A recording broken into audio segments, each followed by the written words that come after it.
The neon sign above L's greasy spoon flickered with a buzzing, dying hum, the letter completely burnt out. It was fitting, Isabella Sterling thought as she adjusted her posture in the cracked vinyl booth. The air inside smelled of stale frying oil, burnt coffee, and despair. Isabella pulled the sleeves of her oversized, thrifted gray cardigan down over her hands. Under the table, she tapped her foot nervously. She wasn't nervous about the date. She had done this 27 times before.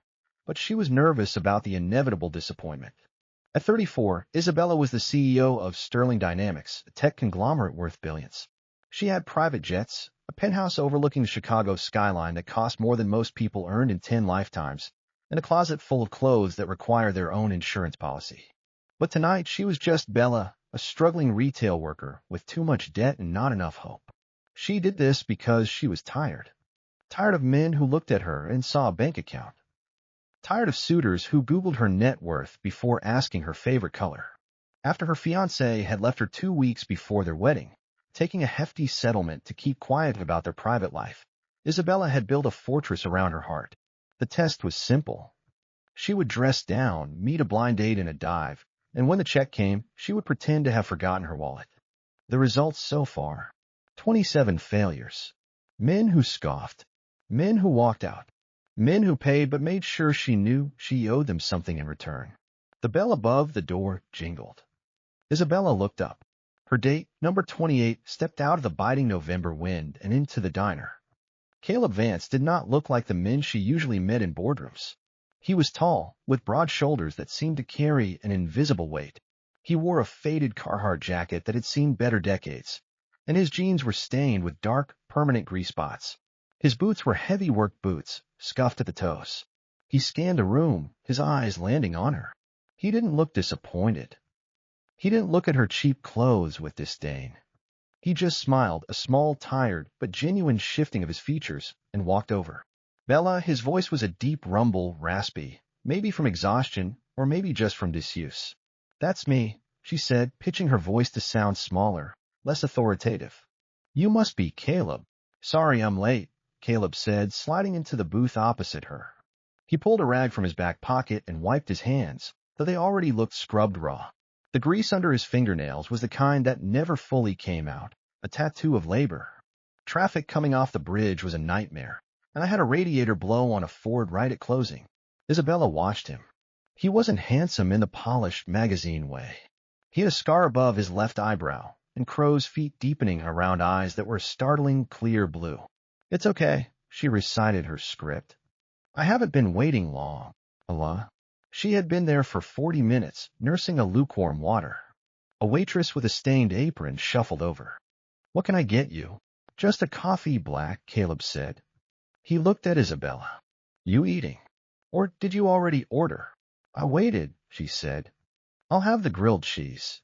"It's the cheapest thing," she added, testing the waters. Caleb didn't flinch. He picked up the plastic menu. "I'm starving." "I'll take the double burger with fries." They waited in silence for a moment. Usually, this was when the men would check their expensive watches or start talking about their crypto portfolios to impress her. Caleb just rubbed his face with his hands, exhaling a long breath. "Long day?" Isabella asked. "Every day is a long day," Caleb chuckled softly. "But it pays the rent." "Barely." "You're a mechanic?" "Yeah. Got my own bay at a shop in the South Side. It's not much, but I like fixing things. People come in stressed, car broken, life on hold. I get to be the guy who gets them back on the road. It's honest." Isabella felt a twinge in her chest. Honest. Her world was filled with lawyers who bill by the minute and board members who spoke in riddles. "What about you, Bella? Your profile said you work in sales." "Retail," she lied smoothly. "Stocking shelves, folding clothes." "It's not a job." Caleb nodded, looking her in the eye. "Work is work. There's dignity in all of it, as long as you're doing your best." The food arrived. The conversation was surprisingly easy. Caleb didn't brag. He didn't complain about crazy exes. He asked her about her favorite movies, whether she preferred sunrise or sunset. He listened when she spoke, actually listened, not just waiting for his turn to speak. Then came the moment. The check. The waitress slapped the paper slip onto the table. $24.50.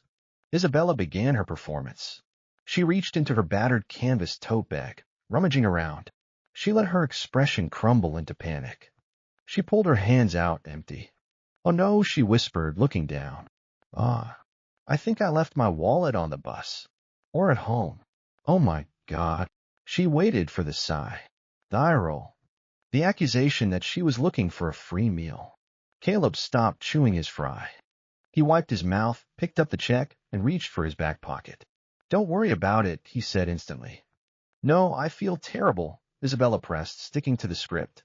"I can Venmo you if you have the app, or I can run home and—" "Bella," Caleb said, his voice firm but gentle.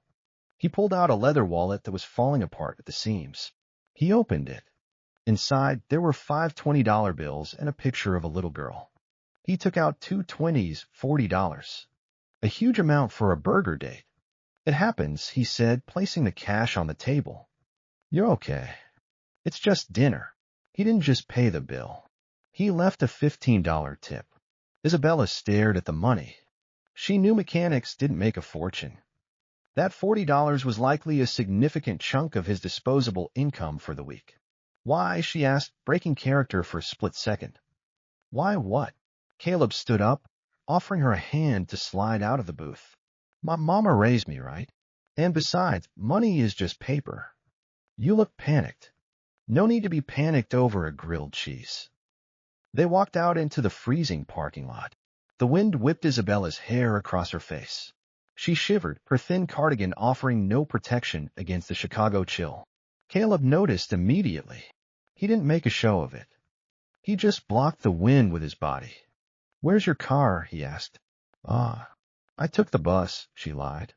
Her Tesla Model S was parked 3 blocks away in a paid garage. "It's 10 degrees out here," Caleb frowned. "I'm not letting you wait for a bus." "Come on, I'll drive you." Isabella hesitated. This was off script. But looking at his earnest face, she nodded. He led her to a massive, rusted Ford F-150 that looked like it had survived a war. The door creaked loudly as he opened it for her. Inside, the cab was cluttered but clean. It smelled of pine air freshener and old tools. As Caleb climbed into the driver's seat, his phone buzzed. His face, usually stoic, transformed.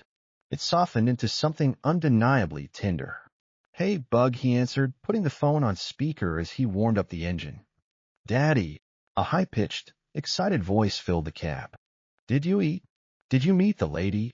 Caleb chuckled, glancing at Isabella with a shy smile. "Yes, and yes, the lady is right here. We're heading home soon." "Is she nice? Does she like Star Wars?" Isabella couldn't help it. She smiled. "I love Star Wars," she said toward the phone.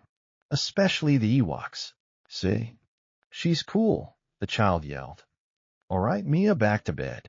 "Mrs. Higgins says you're trying to stay up past curfew," Caleb said, his voice turning into a warm, fatherly scold. "I'll be there to tuck you in 20 minutes. Love you, Daddy." "Love you too, Bug." He hung up. The silence in the truck was different now. Heavier, but warmer. "Your daughter?" Isabella asked. "Yeah, Mia? She's 6. Caleb shifted gears, the truck groaning. She's the boss. I just work for her. She sounds sweet. Is her mom in the picture?" Caleb's hands tightened on the steering wheel. He stared straight ahead at the dark road. "No, not anymore. She passed away 3 years ago. Cancer." Isabella felt the air leave her lungs. "I'm so sorry, Caleb." "We manage," he said simply. "It's just us against the world."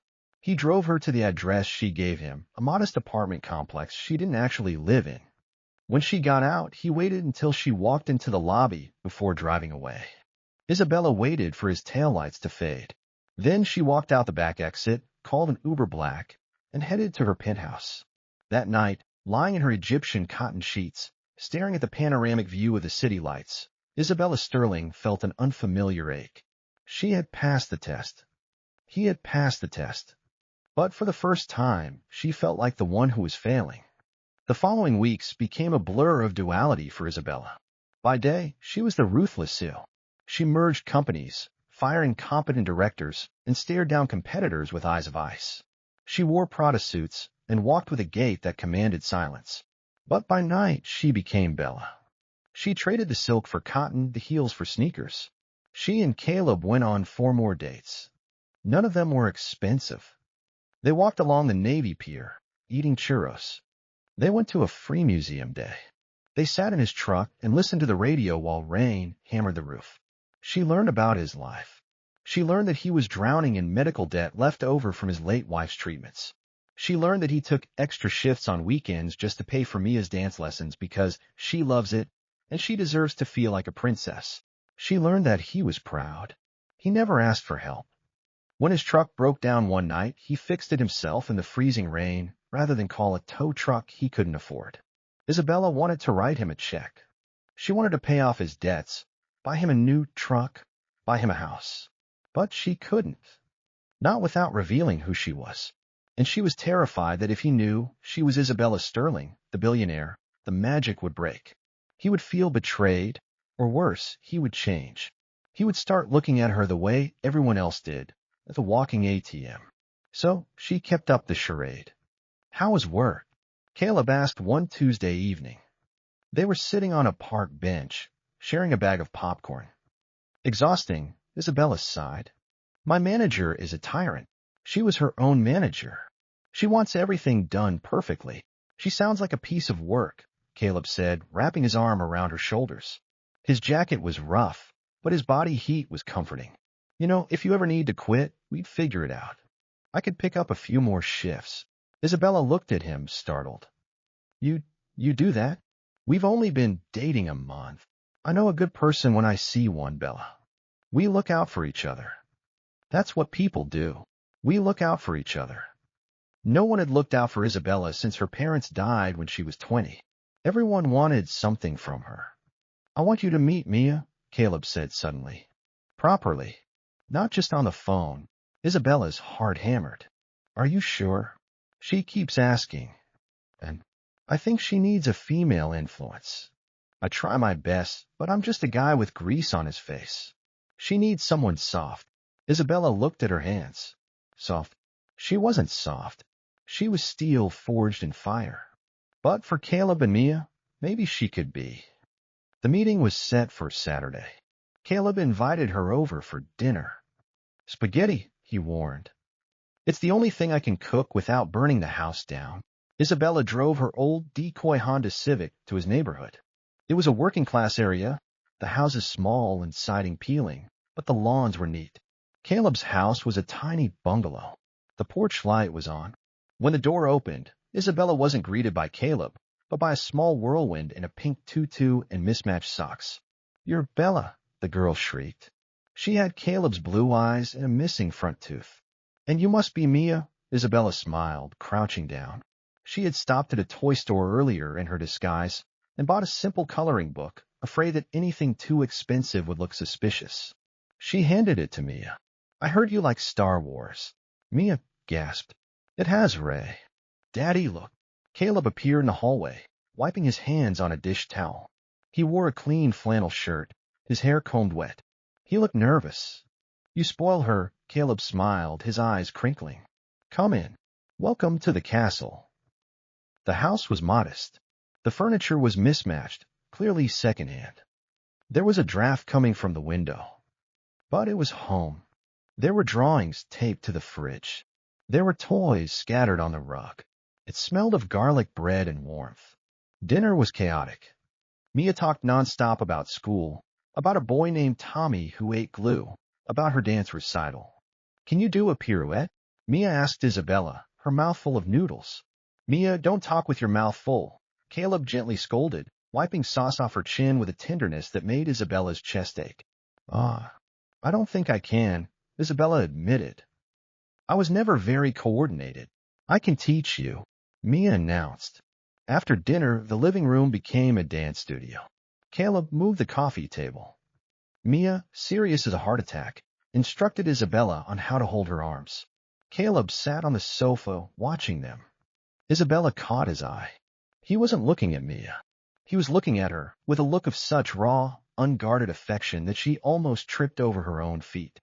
You're good with her, Caleb said later, as Isabella helped him wash dishes. The kitchen was cramped. They were standing inches apart. "She's easy to love," Isabella said softly. Caleb put down the sponge. He turned to her, his hands wet and soapy. He reached out, hesitating, then cupped her face. His thumb brushed her cheekbone.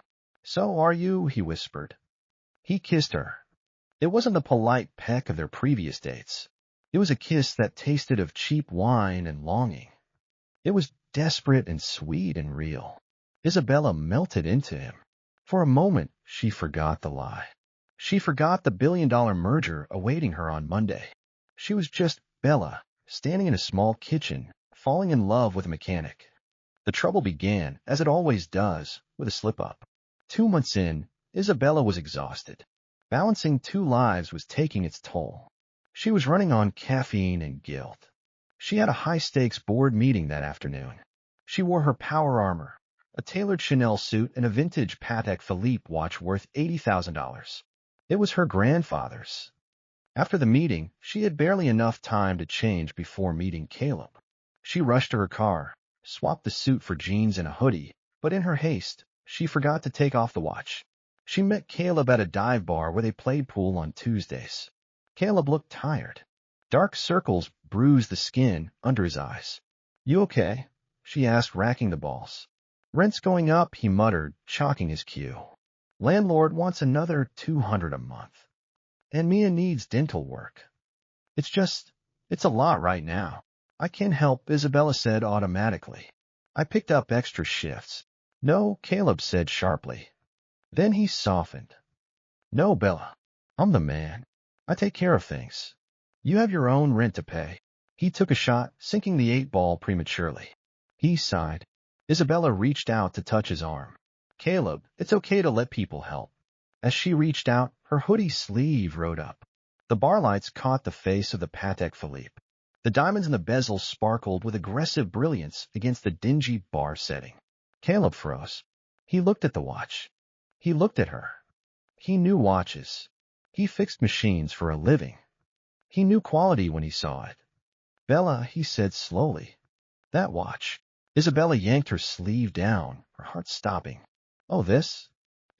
It's a fake. I got on Canal Street. $5. Caleb stared at her. He reached out and gently took her wrist, pulling the sleeve back. He studied the craftsmanship, the sweep of the second hand. "That's not a fake," he whispered.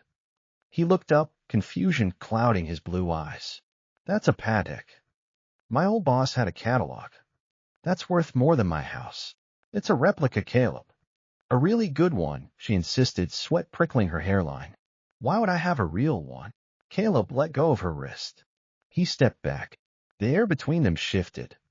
It wasn't suspicion of her wealth. It was confusion about her story. Did you steal it?" he asked, his voice low. "What?" Isabella gasped. "Bella, if you're in trouble, if you're doing things to make money." He looked terrified for her. "I know things are hard, but you can't get mixed up in that." He thought she was a thief. He thought she was a criminal, because that was the only logical explanation for a poor girl to have an $80,000 watch. "I didn't steal it," she cried. "It was a gift. From a long time ago. An ex-boyfriend." He was rich. Caleb studied her face for a long, agonizing minute. Finally he nodded, but the light in his eyes had dimmed. "Okay," he said. "Okay. I believe you. But you should sell it, Bella. If things are tight, that watch could change your life." "Ah, I can't." "Sentimental value," she lied weakly. "Right," Caleb said. He didn't sound convinced. The lie unraveled 3 days later. Isabella was attending the gala for tomorrow, the biggest charity event of the year. She was the guest of honor. She wore a gown of midnight blue silk that left her shoulders bare. Her hair was swept up in an intricate chignon. Diamonds dripped from her ears. She was every inch the billionaire heiress. She stood on the steps of the Grand Hotel, posing for photographers, flashing her media-trained smile. "Ms. Sterling." "Sterling, over here." As she turned to wave, a flatbed tow truck rumbled up the hotel driveway. A luxury Mercedes had broken down right in front of the valet stand, blocking the entrance for the VIPs. The driver of the tow truck jumped out, wearing a neon vest over a grease-stained jacket. It was Caleb. He was working a second job, to pay for the rent hike, to pay for Mia's teeth. Isabella froze. The flashes of the cameras blinded her, but she saw him clearly. Caleb hooked up the Mercedes. He looked up, wiping sweat from his brow, annoyed by the flashing lights. His eyes locked onto the woman on the stairs. He blinked. He squinted. Isabella wanted to run. She wanted to vanish. But she couldn't move. Caleb walked closer, ignoring the valet, shouting at him to hurry up. He stood at the bottom of the red carpet, looking up at the woman in the $10,000 dress. Bella, he mouthed. A reporter next to Isabella laughed. Bella? That's Isabella Sterling, the CEO of Sterling Dynamics. She's the richest woman in Chicago. The words hit Caleb like physical blows. He staggered back slightly. He looked at her dress. He looked at the diamonds. He looked at her face, the face he had kissed in his tiny kitchen, the face that had lied to him for 3 months. Isabella stepped forward, her hand reaching out. Caleb. Caleb's expression shifted from confusion to realization, and then to a cold, hard devastation. He didn't yell. He didn't make a scene. He just looked at her with eyes that were suddenly dead. He turned around, walked back to his rusted truck, got in, and drove away, dragging the broken Mercedes behind him. Isabella didn't sleep for 2 days. She called him. Straight to voicemail. She texted him. Read. No reply. She drove to his house. The lights were off. His truck was gone. She sat in her penthouse, surrounded by her wealth, and she had never felt more impoverished. The silence was deafening. She realized that the expensive art on her walls brought her no joy. The view of the city was just cold glass. She missed the smell of garlic bread. She missed the drafty windows. She missed Mia's laugh. She missed Caleb's rough hands. She had protected her money, but she had bankrupted her soul. On the 3rd day, she went to his work. She didn't take the Honda. She took her town car. She wore a simple suit. She walked into the garage, ignoring the wolf whistles from the other mechanics. Caleb was under a Toyota. Caleb, she said. He slid out. He didn't stand up. He just looked at her from the floor. Ms. Sterling, he said. His voice was formal. Oh, please, don't call me that. It's your name, isn't it? The other one. Bella, the retail clerk, she didn't exist. I exist, she pleaded. The feelings were real, Caleb. I needed to know. Caleb stood up then, wiping his hands on a rag. He loomed over her, angry now. Needed to know what? If I was after your money? You think I'm like those people in your world? I didn't know you. Isabella cried. I've been used my whole life. I had to protect myself. So you tested me, Caleb said quietly. Like I was a lab rat. You watched me struggle. You watched me stress about rent. You watched me count pennies for a burger. And you sat there with billions in the bank, playing a game. It wasn't a game. It was to you. To me, it was my life. I trusted you with my daughter, Isabella. I let you into our world. And the whole time, you were laughing at us. I never laughed. I fell in love with you. You don't lie to the people you love, Caleb said. He threw the rag into a bin. Go back to your tower, Ms. Sterling. You don't belong here. Caleb, please. I can help you. I can pay for Mia's teeth. I can. Get out. Caleb roared. It was the first time he had raised his voice. I don't want your money. I never wanted your money. I wanted you. But you're not even real. Isabella fled. A week passed. Isabella was a ghost in her own company. She went through the motions, but she was hollow. Then her phone rang. An unknown number. Hello. Bella. A small, tearful voice. Mia. Isabella sat up straight, her heart clutching. Daddy's sad. Mia whispered. He doesn't eat. He just sits on the porch. And he took down your picture. Isabella began to cry. I'm sorry, Mia. I made a big mistake. Did you do something bad? I told a lie. A really big one. Daddy says lying is bad. But he also says everyone deserves a second chance if they're really, really sorry. Isabella gripped the phone. Where is he? He's at the shop. He's sleeping there now.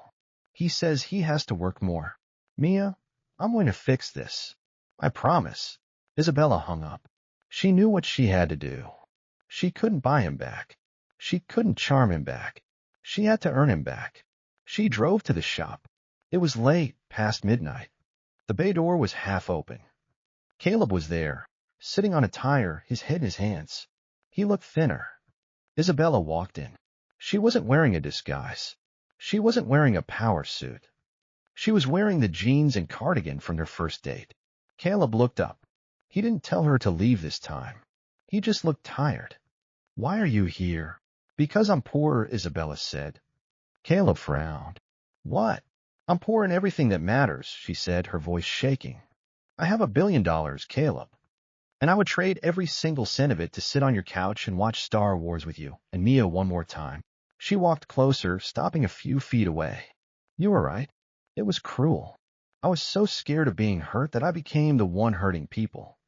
I used my past as an excuse to treat you like a suspect instead of a partner. She reached into her pocket and pulled out her wallet, the real one. Here, she said. She tossed it onto the workbench. Take it. Donate it. Burn it. I don't care. I don't want the money if it means I have to be alone in that penthouse. Caleb looked at the wallet, then back at her. I don't want your money, Bella. Then what you want? Tell me what to do. I'll quit the company. I'll walk away. I'll do anything. Caleb stood up. He walked over to her. He looked into her eyes, searching for the truth. I don't want you to quit your job, he said softly. You worked hard for that. I respect hard work. Then what? I want the truth. From now on, no more tests. No more walls. If you're scared, you tell me. If you're rich, fine, be rich. But don't you ever pretend to be someone else with me again. I promise, Isabella sobbed. I promise, Caleb. He hesitated. The hurt was still there. But beneath the hurt, the love was stubborn. It refused to die. He reached out and took her hand. His rough, calloused thumb brushed over her knuckles. Mia misses you, he said. I miss her too. I miss you. I'm still mad, Caleb warned. I'm going to be mad for a while. I can handle mad. Isabella smiled through her tears. I can't handle gone. Caleb sighed a long, ragged sound and pulled her into his arms. He smelled of grease and sweat and home. Isabella buried her face in his chest, ruining her cashmere cardigan, and finally felt safe. The reconciliation wasn't overnight. Trust is a fragile thing. Once broken, it takes time to glue back together. They started slowly. Isabella didn't move in. She didn't pay his rent. Caleb refused. But they compromised. I can't let you struggle with Mia's medical bills when I can fix it with a signature, Isabella argued one night. That's not charity, Caleb. That's family. If we are a team, we share burdens. Caleb struggled with his pride. But he looked at Mia, who needed braces and dance classes. Okay, he finally said. But I pay for dinner. Always. Deal, Isabella grinned. 6 months later, the tabloids had a field day. Billionaire CEO dating Southside mechanic. Lady and the Tramp, Chicago edition. People whispered. The board members at Sterling Dynamics turned up their noses. Is he safe? They asked. Is he a gold digger? Isabella invited Caleb to the company Christmas party. He wore a tuxedo she had bought him, after much arguing, and he looked devastatingly handsome. He stood by her side as she gave her speech. He held her hand in front of the cameras. He didn't try to be a businessman. He was just Caleb. When a snobbish investor tried to make a joke about grease monkeys, Caleb smiled politely and said, Sir, I fix the brakes on cars like yours. You might want to be nicer to the guy who ensures you stop when you hit the pedal. Isabella laughed so hard she choked on her champagne. A year after they met, Isabella made a change. She stepped down as CEO, taking the role of chairwoman instead. It freed up her time. She kept her penthouse, but she spent most of her nights at the bungalow. One Sunday morning, Isabella was in Caleb's kitchen. She was wearing silk pajamas, but she was flipping pancakes. Mia ran in, jumping onto a chair. Are they chocolate chip? Double chocolate chip, Isabella promised. Caleb walked in from the backyard, where he had been fixing the fence. He came up behind Isabella, wrapping his arms around her waist. He kissed her neck. You're burning them, he teased. I am multitasking, she retorted, leaning back into him. Caleb's repair shop had expanded. With small interest-free loan from Isabella, which he was paying back monthly religiously, he had hired 2 more mechanics. He wasn't working 80 hours a week anymore. He was home for dinner every night. You know, Caleb said, resting his chin on her shoulder. It's the anniversary today. Of what? Of the day a crazy lady forgot her wallet at Louis' burger joint. Isabella laughed. Best $40 you ever spent? Best investment of my life, Caleb corrected. He turned her around. He reached into his pocket. His hands were shaking slightly. I don't have a Patek Philippe, he said. And I can't give you a diamond the size of a skating rink. He pulled out a small velvet box. Inside was a simple gold band with a small but flawless sapphire. But I can give you me, Caleb said. All of me. The grease, the debt, the truck, the kid, everything. Isabella looked at the ring. It was beautiful. It was real. Isabella Sterling, Caleb asked, getting down on one knee on the linoleum floor. Will you make me the richest man in the world? Mia gasped. Say yes. Say yes. Isabella looked at the man who had seen her when she was invisible. The man who had loved her when she had nothing to offer but a lie, and loved her even more when she offered him the truth. Yes, she whispered. Yes. Caleb stood up and kissed her, lifting her off the ground as the pancakes burned on the stove. The smoke alarm went off. Mia cheered. Isabella didn't care. She was home.